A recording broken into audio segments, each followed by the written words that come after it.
For 15 years, scientists have benefited from data from classified U.S. satellites of all kinds of natural events, fireballs, events in the atmosphere. But not anymore. A recent U.S. military policy is now saying observations by government spacecraft of incoming bodies and fireballs are classified secret. They are not to be released. Bottom line, space rocks or anything else in the atmosphere are now classified. What were the Japanese doing in lunar orbit anyway since 2007? Why did the Chinese go to lunar orbit? Why did the Indians go to lunar orbit? Why has Putin said to the Indians, hey, we want to take you and go with Russian cosmonauts to the moon? Why is suddenly everybody interested in the moon after they've not been interested in 40 years since we went and came back and been there, done that? It means buckle your seatbelt, Dorothy, because Kansas is going bye-bye. George, what if there's a war going on upstairs? Suppose we're involved in some kind of interplanetary war. This isn't about sides. This is about confusion. This is about creating enemies where there aren't any. And man, the whole goddamn world's falling apart. Peace reigns, freedom reigns, democracy rules. How are we going to keep the military-industrial complex chugging forward without clear-cut, fucking, pit-faced, scum-sucking evil breathing down our neck? Threatening our very shores. Now my job is to make sure the other side keeps on fighting. Whatever side we're officially not on this year. So there really was a purpose to that flyover in 1952. It was a message.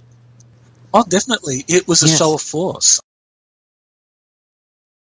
Late in the 1990s, the Solar Warden program basically decided to break from the corporate-run programs, and so the U.S. military decided that they no longer trusted that the corporations were acting in the best interests of the United States. This is one of the things that the intelligence community is very good at doing, is hiding a deep black program beneath a black program. They don't filter it. They just give it to the scientists. Okay. Here you go. The scientists will then figure out, wait a minute, this isn't bowlines, fireballs, asteroids, moths, hiccups. Oh, my God, these are spaceships. And they don't want the general scientific community, which had incredible credibility, of course, if it ever came out with this, to have the source data to come to this conclusion. And then in the late 1990s, the U.S. military made a decisive break. And in particular, the Solar Warden space program decided to make a complete break with the corporate-run space program that had been established. And this break became more serious over the decade to eventually it came into kind of like armed confrontation. And as the name suggests, the people involved in that program believe themselves to be the kind of protectors of the solar system. So they kind of like, they intercept and interdict any incoming spacecraft, any extraterrestrial civilization that comes into our solar system, and basically checks in on them and says, who are you? Why are you here? What are your plans, and so forth? Because we need to keep in mind that these space programs began to operationalize in the 1970s, 1980s. They began to establish presences on the moon, on Mars. That they were able to develop deep space capacities. So by the 1980s, Solar Warden was operational throughout the solar system.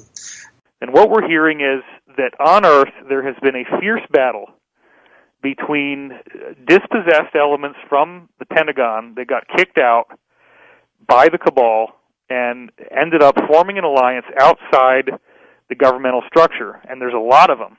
A, there's a war going on, B, it's heating up, and C, there's a whole bunch of really unexpected stuff that is about to happen, and both sides are trying to control it as best they can. Are the breakaways the good guys? No, just the opposite. They're the Nazis. The opposite. Oh, okay. Yeah. The breakaways are the Nazis. You know, Jim, what's really amazing, if you really get this HD physics down right, you can conquer the human lifespan problem. Which means we could actually be dealing with some of the original Nazis from World War II. The military's known about the alien question for the better part of 70 years, and they first saw their glimpse of what was going on as early as 1909 in the American Southwest. Now, Army cavalry evidently were chasing some bandits, and they entered this cave. They were holed up in a cave, and what they found in there was flying discs and little gray guys and all kinds of weird things, and they didn't know how to explain that, and they wrote them down as best they could, and it's been in secret archives ever since. Since late August of 1979, our military, the Russian military, basically the militaries of the world, have been in constant conflict with the outer space alien. The small gray, the large gray, the reptilians, the whole thing. The alien agenda is the complete takeover of this planet, the killing off of 5/6 to 7/8 of the world's population by the year 2029. There was the created 1954 treaty where Eisenhower signed a pact with the known alien species of the time. There were 3 at the time, and said that we're going to deal in high technology, but you can take a few head of cattle and a few human beings and you can experiment on them. It's unthinkable. It's stuff straight out of the Nazi death camps. The New World Order, the alien agenda, is one and the same. It's world takeover and the decimation of the population of this planet. Now, I'm going to tell you something a little bit different about the alien species. The bad news ones, there are 9 races of alien populations. To look at a human being as a bag of food. They're not cannibals. They don't eat the flesh and the bones and all that kind of stuff. They use the glandular secretions of animals and human beings as a mixture of the vitamins for their food. They get high off of our adrenal gland substances called adrenochrome. It's something like cocaine to them. It was known to him for sure that Jimmy Carter did receive a briefing on the matter of UFO/ET in June of 1977. Now, this man did not know exactly what was told to President Carter. This is early on in the Jimmy Carter administration. He had just been inaugurated a few months earlier. But what he did know, he said, was that at the conclusion of that meeting, President Carter was seen at his desk, elbows on the desk, head in his hands, and he was either sobbing or nearly sobbing. Something deeply upset President Carter. What was that something? I speculated with this gentleman. I said, well, can we assume that he was told this was a very serious matter?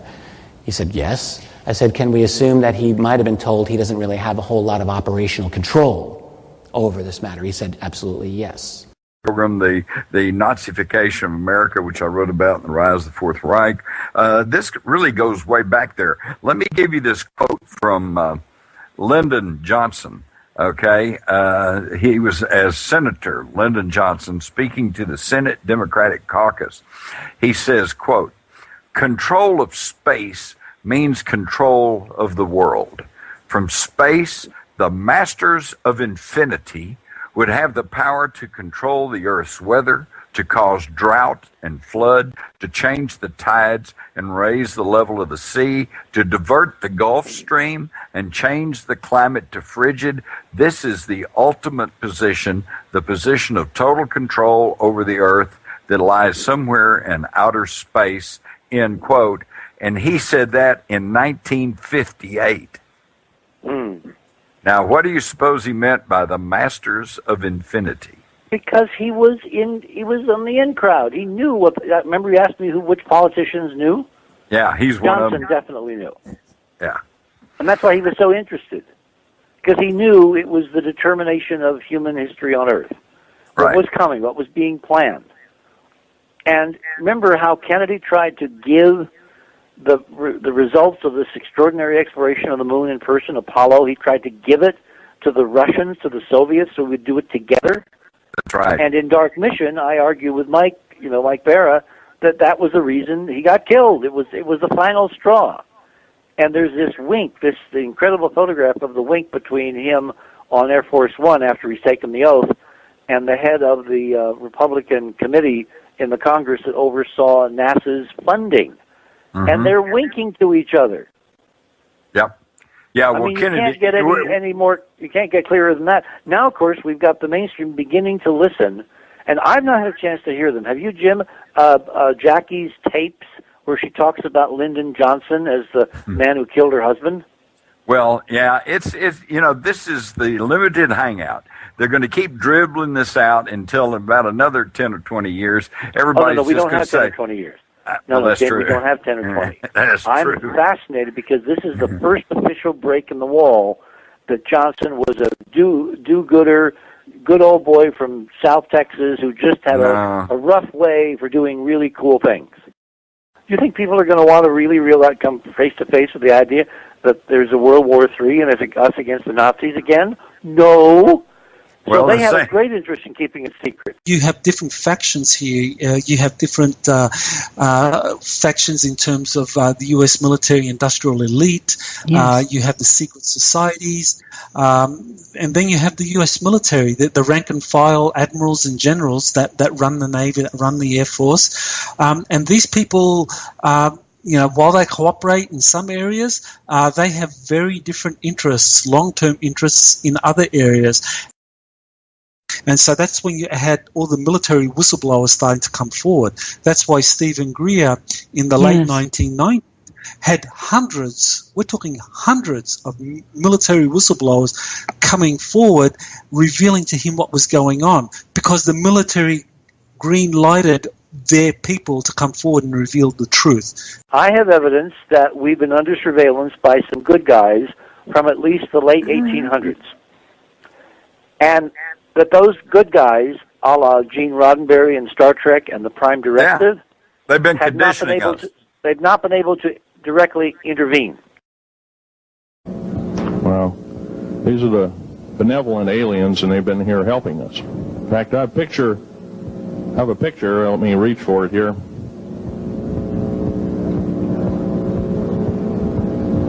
I have a picture of one of the aliens been working for the United States Pentagon for the last 58 years. His name is Val Valiant Thor. He's right here. Slightly over towards the middle is a man that looks like he has graying hair. It's because of the black and white. It's not gray. It's a very strange individual by the name of Don Thor. He's holding a sheaf of papers in his hand, as you may note. He was a civilian, and we do not know all of his history except it is alleged that he, as his brother Val, were from Venus. And why he had an interest in this experiment, we do not know to this day. The Soviet forces, the foreign forces, all of us have an alien war going on. Red Chinese right now are getting it in full brunt. The Russians are shooting down per province. There are about 9 provinces in their motherland. They're shooting down at the rate of 50 of these saucers per month and ships. They're heaping piles of them in outer Mongolia, mountains of them. They just tow them out there and let them sit out there.